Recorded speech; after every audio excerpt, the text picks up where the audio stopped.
नमस्कार विद्यार्थी मित्रांनो. प्रकरण 5 प्रतिनिधित्वाची संकल्पना. यात आपल्याला प्रतिनिधित्व म्हणजे काय, राजाचा दैवी अधिकार, प्रतिनिधी सभा, भारत, प्रतिनिधित्वाच्या पद्धती, मतदानाचा हक्क, प्रतिनिधित्वाची माध्यमे आणि स्तर, राजकीय पक्षांचे वर्गीकरण, त्याचप्रमाणे राजकीय पक्षांचा उगम, हितसंबंधी गट आणि दबाव गट व अशासकीय संस्था हे जे मुद्दे आहेत, या मुद्द्यांविषयी या पाठामध्ये आपल्याला माहिती अभ्यासायची आहे. सर्वप्रथम आपण प्रतिनिधी म्हणजे नेमकं काय याच्याविषयीची माहिती जाणून घेऊया.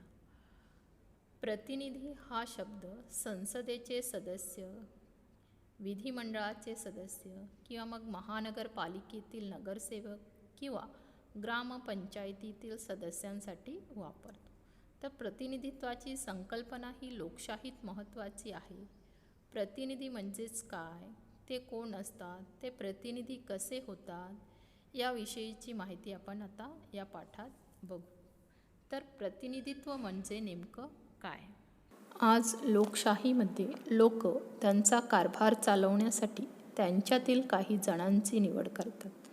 त्यांना प्रतिनिधी असं म्हटलं जातं.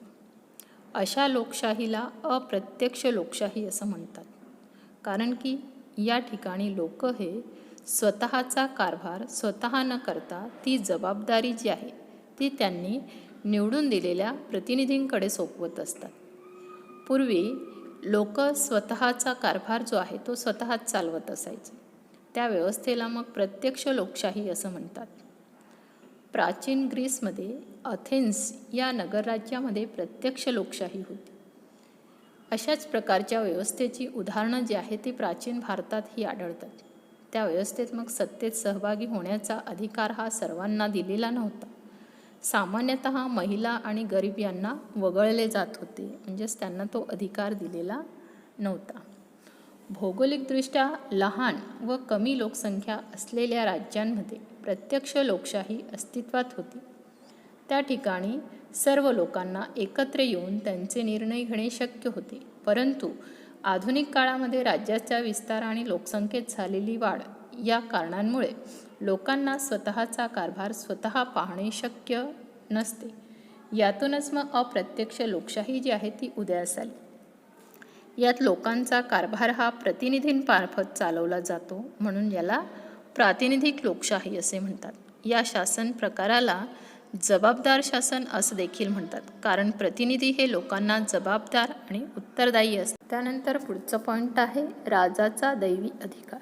म्हणजेच प्रातिनिधिक लोकशाहीची सुरुवात ही मध्ययुगातील युरोपात झाली.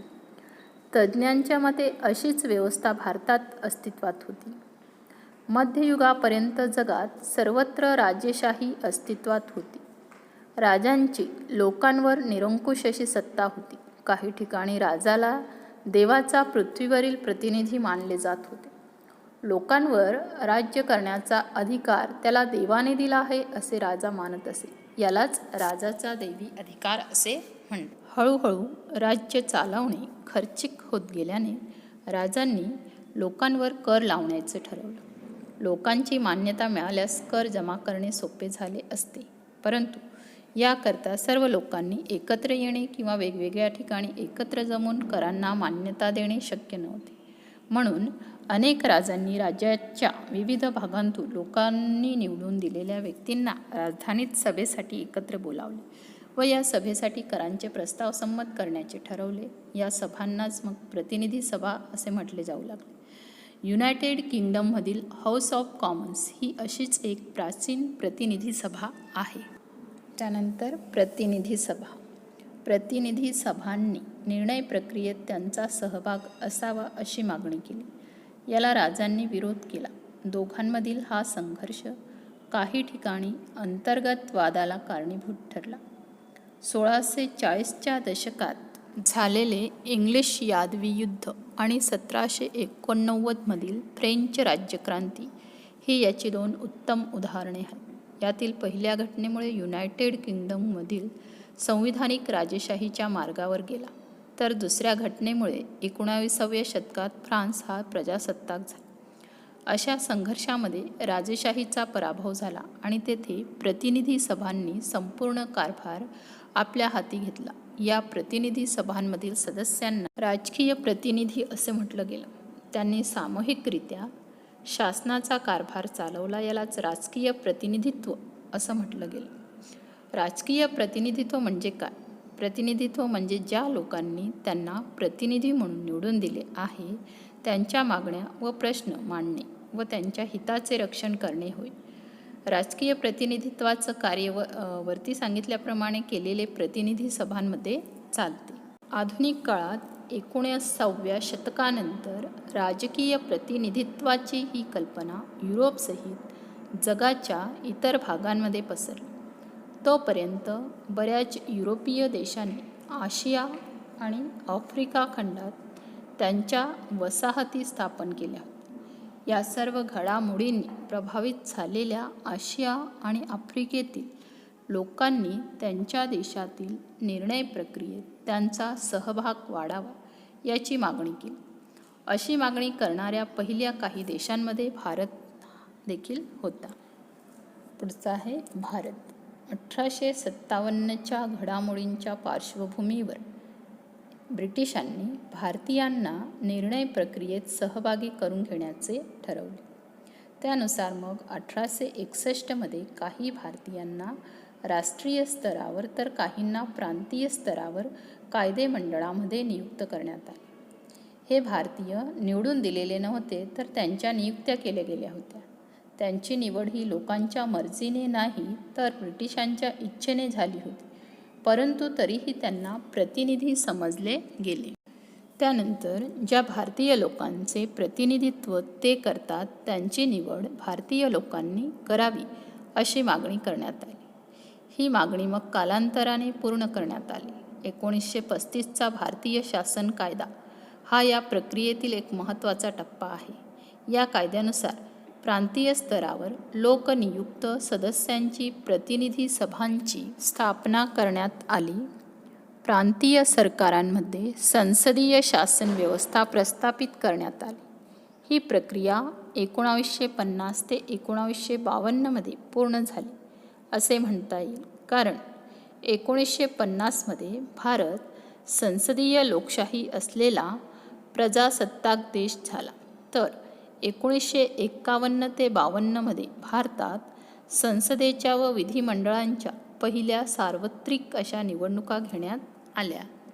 भारतातील प्रतिनिधी सभेसाठीचे महत्त्वाचे कायदे. यात 1861मध्ये इंडियन कौन्सिल्स ॲक्ट हा कायदा जो आहे तो भारतात कायदेमंडळाची स्थापना व त्यावर भारतीयांच्या नेमणुका करण्यासाठी करण्यात आला.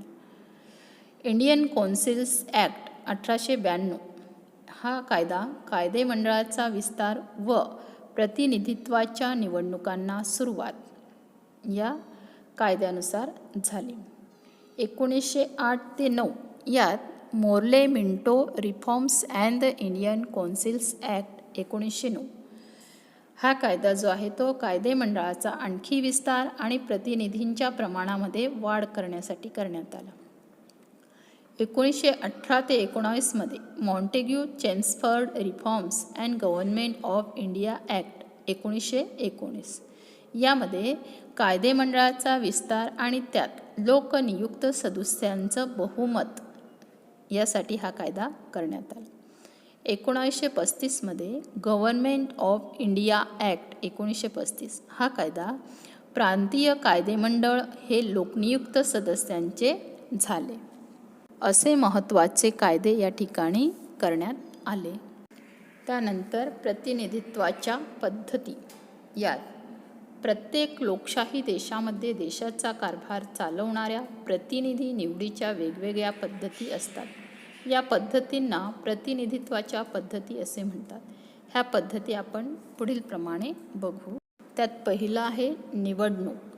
लोकांना त्यांचे प्रतिनिधी ठरवण्याचा अधिकार असतो. निवडणुकीच्या माध्यमातून लोक प्रतिनिधी सभेमध्ये आपले प्रतिनिधी कोण असावेत हे ठरवतात. कारण या प्रतिनिधी सभांकडे निर्णय घेण्याचा सर्वोच्च अधिकार असतो. मात्र निवडणुकीची एकच पद्धत नसून त्याच्या अनेक पद्धती आहेत. दुसरे आहे नेमणूक. या पद्धतीत वेगवेगळ्या पदांकरिता प्रतिनिधींची निवड, नियुक्ती अथवा नेमणूक केली जाते. या पद्धतीने विविध शासकीय अधिकारी व इतर शासकीय आस्थापनांमधील सदस्य कोण असावेत हे ठरवले जाते. तिसरं आहे बिगर शासकीय. या पद्धतीत नागरी समाज लोकांचे प्रतिनिधित्व करण्याचा प्रयत्न करतो. हे प्रतिनिधित्व विविध हितसंबंधी गट व दबाव गटांच्या माध्यमातून केले जाते. सामान्यतः प्रतिनिधी सभेसाठी निवडणूक ही भौगोलिक आधारावर घेतली जाते.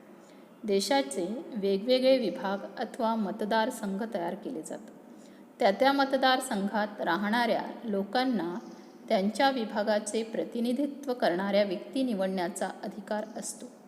लोकांना मतदानाचा हक्क असतो. ज्या व्यक्ती निवडणूक लढवतात त्यांना उमेदवार असे म्हणतात. प्रत्येक मतदारसंघातून किती उमेदवार निवडायचे ती संख्या प्रत्येक देशात वेगवेगळी असते. निवडणूक पद्धतीचे वर्गीकरण हे 2 प्रकारात होते. पहिलं म्हणजे एका मतदारसंघातून निवडलेल्या उमेदवारांची संख्या. या आधारावरून मतदारसंघाचे 2 प्रकार पडतात. एक सदस्यीय मतदारसंघ. यात एका मतदारसंघातून एकच उमेदवार निवडला जातो. आणि दुसरं बहुसदस्यीय मतदारसंघ. यामध्ये एका मतदारसंघातून एकापेक्षा अधिक उमेदवार निवडले जातात.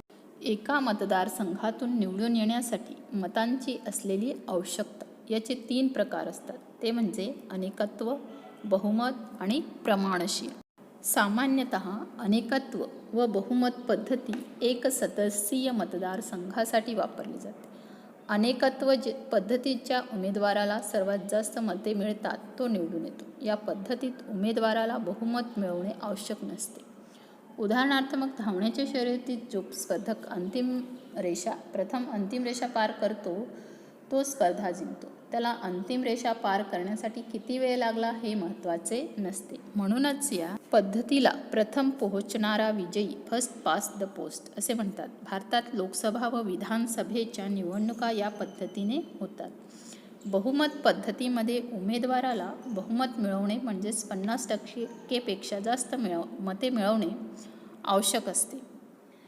भारतात राष्ट्रपती व उपराष्ट्रपती यांच्या निवडणुकीसाठी ही पद्धत जी आहे ती वापरली. प्रमाणशीर पद्धत सामान्यतः बहुसदस्यीय मतदारसंघांमध्ये वापरली जाते. या पद्धतीत राजकीय पक्ष त्यांना मिळालेल्या मतांच्या प्रमाणात त्यांचे उमेदवार पाठवतात.